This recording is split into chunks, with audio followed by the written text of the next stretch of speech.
اللہ کے نام سے شروع جو بڑا مہربان ہمیشہ مہربانیاں فرمانے والا ہے۔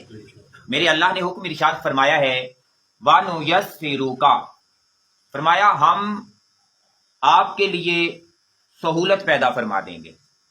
ہم آپ کے لیے آسانی پیدا فرما دیں گے لِلْيُسْرَ، اس دین اور شریعت کے معاملے میں اس پر عمل کرنے کے حوالہ سے، یعنی جو دین اور شریعت عطا فرمائی گئی ہے، فرمایا اگر کوئی بندہ چاہے نا اس پہ عمل کرنا، اس دین والے راستے پہ چلنا، چہ جائے کہ بے شمار پیچیدگیاں ہمیں محسوس ہوتی ہیں کہ یار بڑا اوکھا سلسلہ ہے، بڑا مشکل سلسلہ ہے، لیکن فرمایا جو اس راہ پہ چل نکلتا ہے نا، میرا اللہ اس پہ قدم قدم پہ آسانیاں پیدا فرما دیتا ہے۔ فرمایا ہم آسانیاں، اور آسانی کس نے پیدا فرمائی؟ اللہ تعالیٰ فرما رہے ہیں میں آسانی پیدا کروں گا، اور جس کے لیے اللہ آسانی پیدا کر دے اس کے لیے پھر کون سی مشکل رہ سکتی ہے؟ تو فرمایا ہم تمہارے لیے اس دین کے معاملے میں اس پر عمل پیرا ہونے کے حوالہ سے آسانی پیدا فرما دیں گے۔ پھر میرے اللہ نے حکم ارشاد فرمایا فذکر، اے محبوب پیارے آپ نصیحت فرماتے رہیں، وعد کا کام کرتے رہیں، آپ نصیحت فرماتے رہیں، ان نفعات الذکر،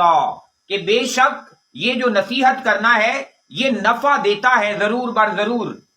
یہ نفع دیتا ہے الذکر، نصیحت کرنا۔ یہ وعد اور نصیحت کے جتنے پروگرامز ہیں، فرمایا یہ جو نصیحت والا سلسلہ ہے یہ ضرور بر ضرور کوئی نہ کوئی بات کسی نہ کسی کھانے میں بندے کے بیٹھ ہی جاتی ہے، اور وہ جو ایک بات بھی بعض دفعہ بیٹھی ہوئی بندے کی زندگی کو بدل دینے کے لیے کافی ہو جاتی ہے۔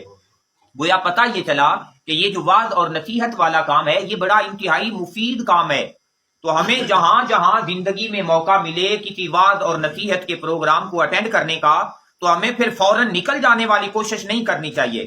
ہمیں کوشش کرنی چاہیے کہ اگر یہ کہیں مجلس کہیں محفل نصیب ہو رہی ہے، ایسا کوئی موقع مل رہا ہے تو اسے اپنے لیے غنیمت جانیں، اور اس نیت اور اس ارادے کے لیے اگلے بندے کی بات سن لیں کہ ممکن ہے کہ میرا اللہ اس بندے کی بات کی وجہ سے میرے مقدر کو بدل کے رکھ دے، چاہے وہ کسی جنازے کے پروگرام کے اوپر وعظ یا نصیحت کا سلسلہ ہو، یا اس کے علاوہ زندگی کے اندر کسی مقام کے اوپر بھی نصیب ہو جائے۔ اور مسلمانوں کے لیے تو سب سے اہم میں سمجھتا ہوں کہ جو پلیٹ فارم اور موقع ہے تو وہ جمعے کا خطاب ہے، تو کوشش ہمیں کرنی چاہیے کہ جمعے کے خطاب کو جو ایک وعد و نصیحت کا سلسلہ ہوتا ہے اسے کسی صورت مس نہ کریں، اس انتظار میں نہ بیٹھے رہیں کہ دوسری اذان ہوگی تو جب امام صاحب مؤذن صاحب اذان کہیں گے تو تب جائیں گے، بلکہ نہیں، پہلی اذان ہو جائے تو پھر فوراً کوشش اور محنت کر کے مسجد پہنچنے کی کوشش کریں، کیونکہ پتہ نہیں کون سی ایسی بات ہونی ہے آج کے خطاب میں، آج کی گفتگو میں، کہ جو میرے مقدر کو بدل کے رکھ دے گی، جو میرے اللہ نے میرے لیے لکھ رکھی ہے۔ اس وجہ سے کہ بے شک یہ جو نصیحت کرنا ہے یہ ضرور فائدہ دیتا ہے بندے کو، لیکن پھر میرے اللہ نے ارشاد فرمایا سَيَذَّكَّرُ، اور ان قریب اس نصیحت سے فرمایا فائدہ اٹھائے گا مَن يَخْشَى، وہ بندہ جس کے دل کے اندر کچھ خشیت بھی موجود ہے، جس کے دل کے اندر اللہ کا ڈر موجود ہے، تو جس کے من میں اللہ کا خوف ہے، جس کے دل میں اللہ کا ڈر ہے، فرمایا وہ بعض دفعہ پھر چھوٹی چھوٹی باتوں سے بھی اپنے آپ کو سیدھا کر لیتا ہے، وہ چھوٹی چھوٹی باتیں بھی اس بندے کو فائدہ دے جاتی ہیں۔ اس وجہ سے اللہ تبارک و تعالیٰ کے معاملے میں بے خوف کسی صورت نہ ہوں،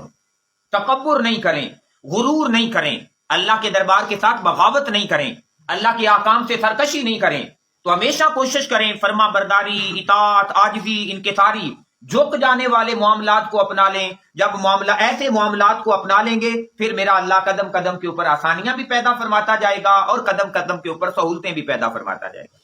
ہم تو بعض دفعہ یہی سمجھتے ہیں کہ بھائی جی تنخواہ بھی آ رہی ہے، دکان کے بھی سلسلے ہیں، کھیتی باڑی کے زراعت کے بھی سلسلے ہیں، اور بھی وہ فلاں کام ہے، تو اگر ہم اس انداز کے ساتھ زکوٰۃ نکالنا شروع کر دیں جیسے مولوی صاحب کہتے ہیں تو ایسے ہمارا تو حساب ہی نہیں ہوتا، تو ہمیں لگتا ہے کہ یہ حساب کرنا ہی بڑا مشکل عمل ہے۔ لیکن جس بندے کو یہ پتا لگ گیا کہ بھائی دکان بھی میرے اللہ کی عطا ہے،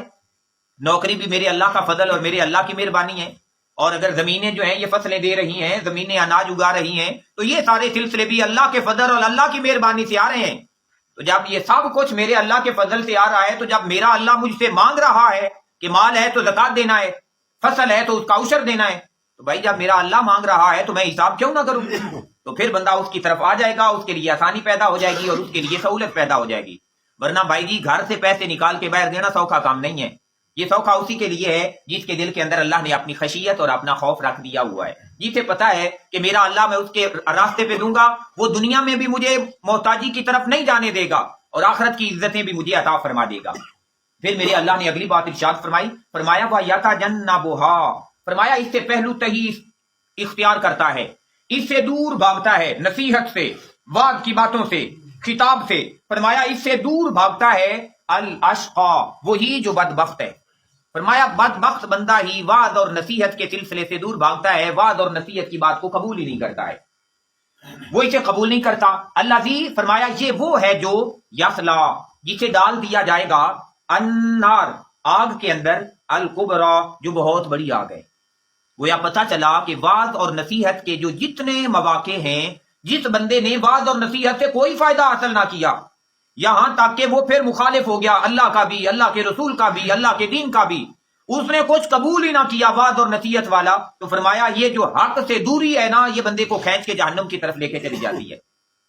یہ ہے وعظ اور نصیحت سے دور بھاگنے کا انجام۔ لیکن دوسری طرف جس نے وعظ اور نصیحت کی طرف اپنے آپ کو راغب کیا اور اپنے آپ کو سیدھا کر لیا، اس کے لیے عزتیں، سعادتیں اور ساری کی سارے سلسلے ہیں۔ یہ براہ راست خطاب اللہ تعالیٰ نے اپنے محبوب پاک صلی اللہ علیہ وسلم کو عطا فرمایا ہے۔ فرمایا محبوب دین پر سہولت اور آسانی وعظ اور نصیحت سے ہے، لوگ سنیں گے، ان کے دل بدلیں گے اور دل بدل جائیں گے، دین پہ کار بند ہو جائیں گے، عزتیں پا جائیں گے۔